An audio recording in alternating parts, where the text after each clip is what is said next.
Добре, ма. Сега ще ти купувам аз на тебе хляб, ще видиш ти.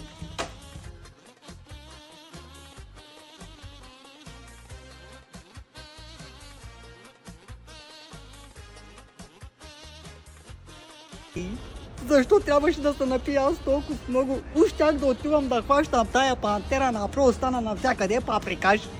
А пък на тази жена какво ще казвам аз сега и че не знам? А защо скачаш така, взима ми акъла, ма ти да не си пантера? Абе ти имаш ли акъл, пак ми решиш на глухо, пак ли си пиян? Не, жена, не съм пиян.